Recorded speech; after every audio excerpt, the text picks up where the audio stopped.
Hello everyone, स्वागत है आप सभी का आज की वीडियो में। आज हम अनुपात और समानुपात के विषय में पढ़ेंगे। और आज का वीडियो ना केवल ड्राइंग बल्कि गणित के विद्यार्थियों के लिए भी बहुत ही इम्पोर्टेंट है। गणित के अंदर भी ये विषय आपके लिए बहुत ही महत्वपूर्ण है।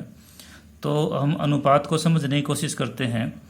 ये कहता है कि दो या दो से अधिक राशियों का तुलनात्मक अध्ययन। सबसे पहले तो हम इस वीडियो के अंदर दो राशियों के बारे में ही पढ़ेंगे, दो से अधिक के बारे में नहीं। दूसरी बात होती है कि तुलनात्मक अध्ययन क्या होता है। ये बात समझ में आते ही आप अनुपात को समझ जाओगे।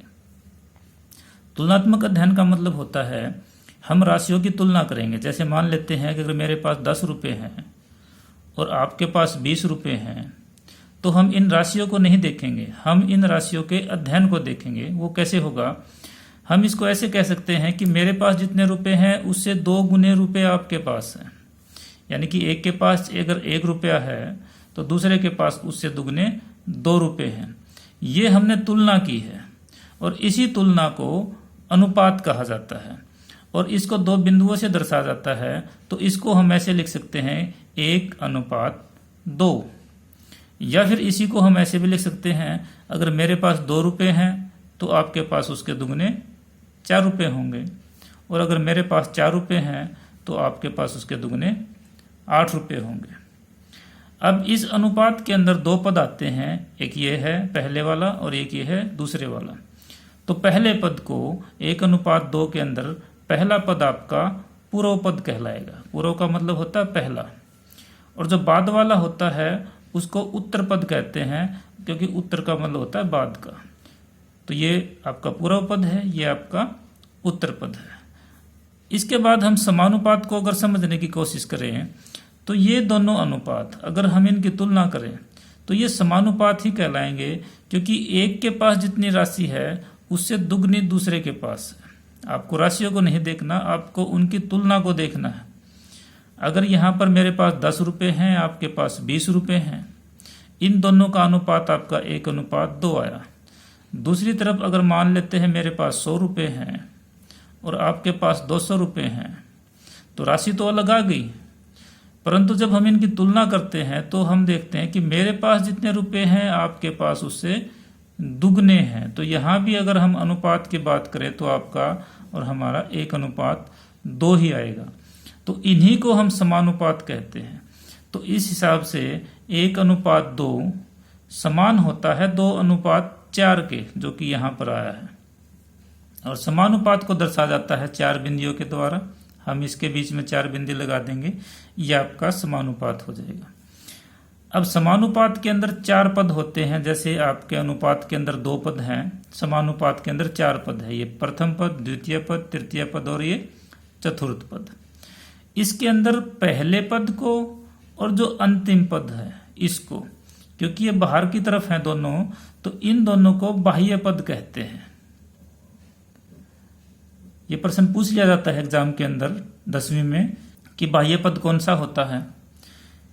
इसके बाद जो बीच के दोनों पद होते हैं इन दोनों को मध्य पद कहा जाता है। प्रथम और अंतिम पद को बाह्य पद, बीच के दोनों पदों को मध्य पद। अब अगर ये बीच के दोनों पद समान हो जाएं तो सिचुएशन अलग होती है, और बीच के दोनों पद समान ना हो तो अलग होती है। तो दोनों को हम देखते हैं।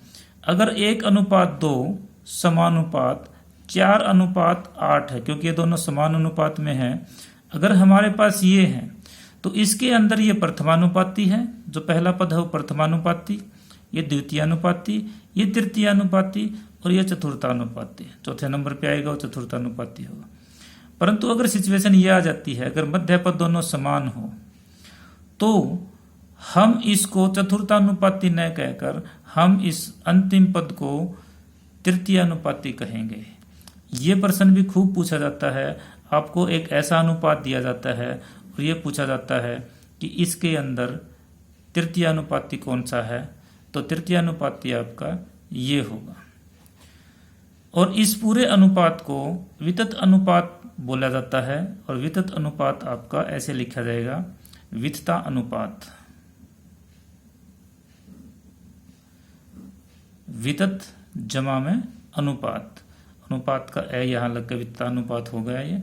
अगर हम इस समानुपात को उल्टे क्रम में लिख देते हैं, यानी कि अंतिम पद आपका पहले लिख दिया जाए 8:4 समानुपात 2:1, यानी कि जो चतुर्थानुपाती था वो प्रथम हो गया, ये ऐसे हमने उल्टा लिख दिया, तब भी ये एक ही बात होती है, तब भी ये समानुपात में ही रहेगा।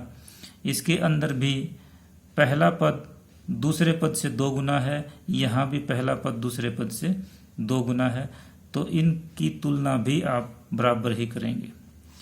इसके बाद एक सबसे इम्पोर्टेंट प्रश्न आता है इसके अंदर।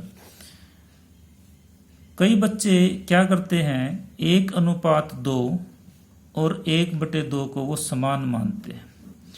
अगर कोई कहे कि आपके पास एक अवयव रेखाखंड है और उसको 1:2 में बांटो या फिर 1/2 में बांटो, तो बहुत सारे बच्चे इनको एक ही मानकर अपने प्रश्न को हल कर लेते हैं। इनमें बहुत ज़्यादा अंतर है, हम उस अंतर को समझने की कोशिश करते हैं। मान लेते हैं आपके पास कोई वस्तु है इस रूप में, हमने इसको 1:2 में बांटना है, तो 1:2 का मतलब होता है आपने 2 राशियों की तुलना की है, उन 2 राशियों में से एक के पास 1 है, दूसरे के पास उससे दुगनी 2 है, तो इसका मतलब टोटल 3 भाग होंगे और 3 में से 1 भाग एक तरफ रहेगा और 2 भाग एक तरफ रहेंगे। और यही तुलना, यानी कि यहाँ पर अगर हम इस आकृति की बात करें, इस आकृति के अंदर छायांकित भाग और जो बगैर छायांकित भाग है उन दोनों की तुलना करें तो 1:2 होगा। अब दूसरी तरफ अगर 1/2 की हम बात करें तो 1/2 का मतलब होता है किसी चीज के 2 भाग करो और उसमें से 1 निकाल लो, यानी कि 1/2 का मतलब होता है आधा। तो आप देख सकते हैं कि 1:2 एक अलग चीज है, 1/2 एक अलग चीज है। अगर आपने अवयव रेखाखंड को 1:2 में बांटना है तो इसका सीधा सा अर्थ होगा कि आप उस रेखाखंड के 3 भाग करोगे टोटल, और 3 में से 1 भाग एक तरफ रखोगे और 2 भाग दूसरी तरफ रखोगे, तभी वो आपका 1:2 कहलाएगा। और अगर आपने अवयव रेखाखंड को 1/2 में बांटना है तो आप उसके 2 ही भाग करोगे और 1 भाग आपका 1/2 कहलाएगा। इसके बाद एक महत्वपूर्ण बात समानुपात में आती है। समानुपात में क्या होता है, आपके पास 4 पद होते हैं, जैसे हम 1:2 समानुपात 4:8 ले लेते हैं। इसके अंदर जो बाह्य पद होते हैं दोनों, उन दोनों का गुणनफल बराबर होता है दोनों मध्य पदों के गुणनफल के बराबर। तो इसमें से भी प्रश्न पूछ लिया जाता है बहुत बार, आपको चारों पदों में से कोई एक पद गायब कर दिया जाता है और उसकी जगह आपको XY लिखकर उसकी वैल्यू पूछ ली जाती है।